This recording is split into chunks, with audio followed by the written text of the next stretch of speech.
Thomsen, Steiert, and Lujan are all gone. So who's going to keep the Panther Train rolling? Let's stop stalling and start talking wrestling.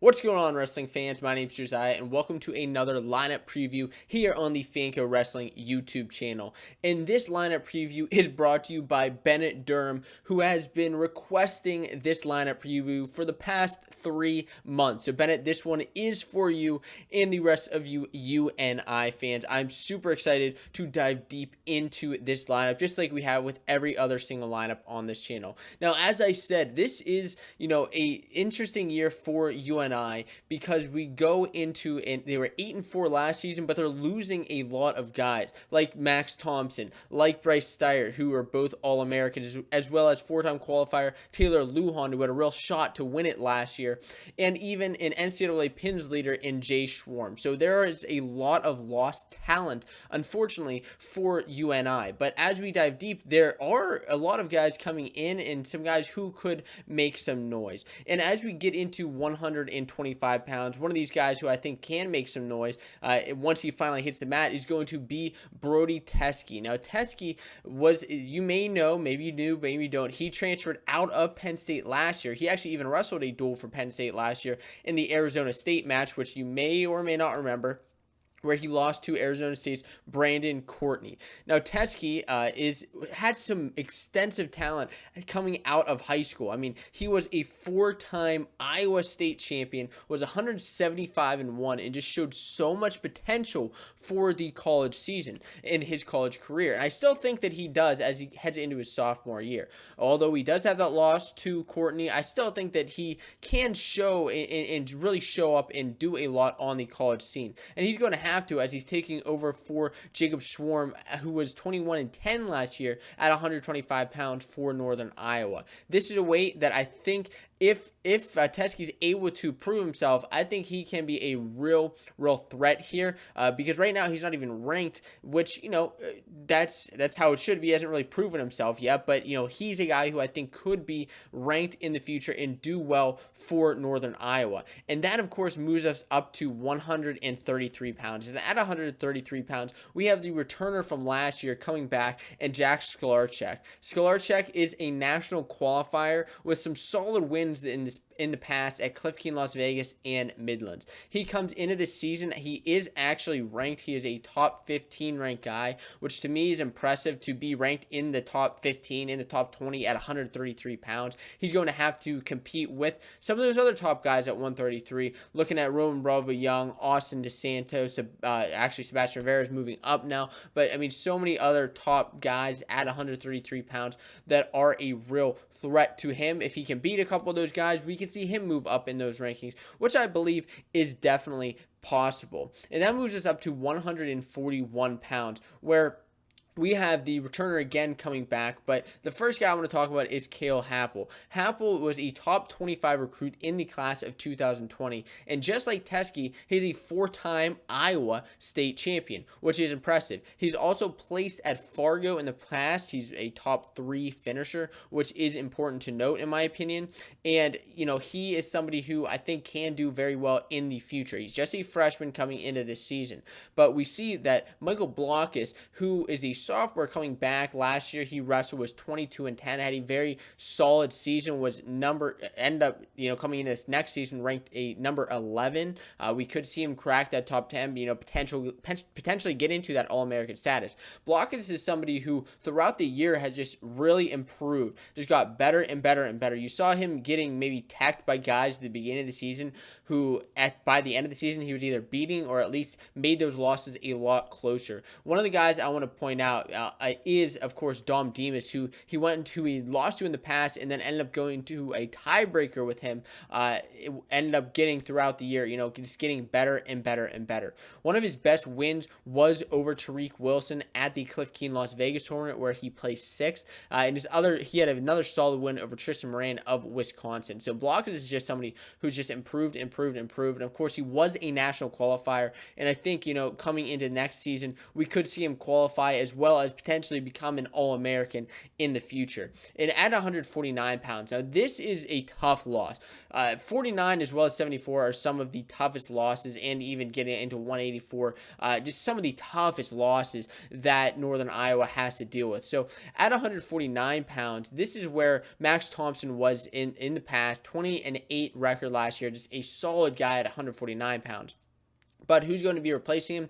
We have Tristan Lara, who is a junior, likely going to be replacing Max Thomsen next year. His record last year was 11-7, and he actually did wrestle Michael Blockus throughout the year at an open tournament at 141 pounds. Now, Lara is somebody who we saw move actually up in weight at the end of the season, and he did solid at both weights. But he, out of the guys that are at this weight at 149 pounds for Northern Iowa, he has done the best. He has the best record of those guys. And he's also, like I said, he wrestled Blockus in the past, lost to him by a 5-3 decision. So I think Lara is going to be somebody who's, going to have to step it up for Northern Iowa. And that brings us to 157 pounds, where we have Keaton Gears, a sophomore, 15-11 last year, with some wins, just like talking about Lara. He had some wins at Cliff Keen, Las Vegas, and Midlands. His best win, though, was actually over Oklahoma State's Wyatt Sheets. He's somebody who I think can do well here, as well as Derek Holschlog, who is the younger of the Holschlogs, the junior, who won the Buena Vista Open last year, as well as placing at other tournaments. I think between Gears and Holschlog, you're going to see some competition there to see who ends up getting the starting spot. Whoever ends up getting it will end up seeing that, but I think it's likely going to be between those two guys.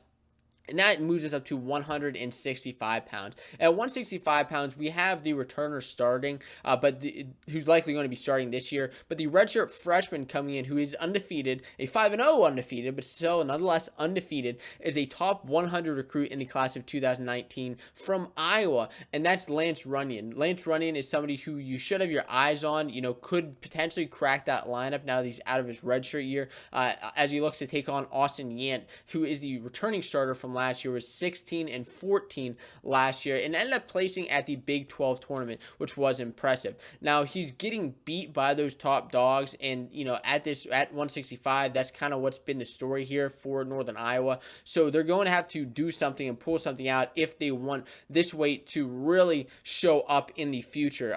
We'll see likely one of those two guys start here, and that'll bring us to 174 pounds. And at 174, like I said, this is another tough weight loss for Northern Iowa. Bryce Steiert, the 27-3 last year, a top dog at 174 pounds, a tough loss. So who is coming in? Well, the one guy coming in who is a freshman is Nevin Snodgrass. Snodgrass is a top 30 recruit in the class of 2020. Although I don't believe he's a state champion.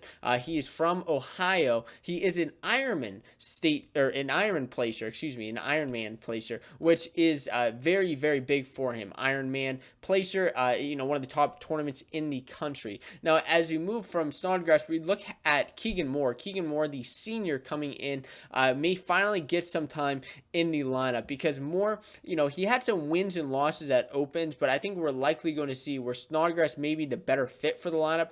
We're probably going to see him take that red shirt. You never know. You could see Schwab pull out some of these guys, but that's exactly what I think is going to happen.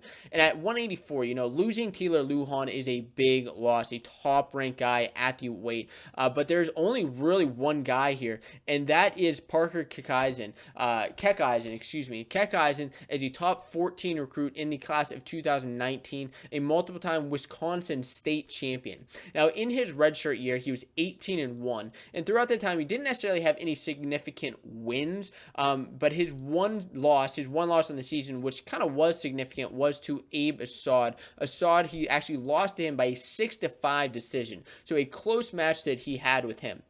Now, the one thing I want to mention is, I say no significant wins, and by that, it's just, no guys who were ranked that he was able to wrestle. And sometimes you don't necessarily always have that opportunity to wrestle those guys. But he did win at the Cyclone Open. He won that Open tournament. He won the Buena Vista Open, as well as the Loris Open. So he has won multiple Open tournaments. The only tournament that he ended up losing last year was whenever he did lose to Abe Assad. Keaisen is somebody who I think can really fill in well for Lujan. I don't necessarily know that he's going to pull as much power as Lujan did, just considering he is a redshirt freshman, but somebody to look out for as we move on in the future of Northern Iowa. At 197, the starter here from a couple seasons ago is Jacob Holschlog. Holschlog is somebody who, he is an All-American. He is an All-American in 2018, but he has just been plagued, unfortunately, by a lot of injuries. Last year, he started the season out, but ended up getting injured. Ended up being 0-2 because of that injury. And the season before that, he was actually injured as well. Now, Holschlog, in the year that he did reach All-American status, was the year that he actually pinned Ben Darmstadt at the 2018 NCAA tournament, which is a huge win for him. That was really his breakout year. But the question here, I think, for Holschlog is going to be, can he remain healthy? We've seen him injured the past few seasons. If he can remain healthy, I think we're going to see him make some waves again, with Ben Darmstadt, who he's pinned in the past, in some significant wins that he's had during that season, if he can remain healthy. But if he can't, it's going to be a different story. And if he does return, how is his wrestling going to be? We've seen guys who've been injured in the past that have just unfortunately been plagued by those injuries and just not been able to recover from those scenarios. I, for one, hope that Holschlog is able to recover, because that just makes the field at 197 that much more exciting. And at 285 pounds, Cartereisley returns, the 20-10 wrestler. He was 20-10 last year, a top 15 ranked guy. He's actually ranked number 12 going into the 2021 season. Now, Isley is an NCAA qualifier and placed 5th at the Cliff Key in Las Vegas tournament last year, which was, perhaps one of his most impressive tournaments, as well as placing 5th at Midlands. He's been very, very, very consistent, is Cartereisley. I think that's one of the biggest things about him is consistency. He's beating the guys he should beat, but he's losing to the guys that he should lose to. And, unfortunately, that's kind of the situation he's in. He needs to be able to beat those Hilgers and the Stencils and the Cassiopes in order to bump up in those rankings and really make a name for himself.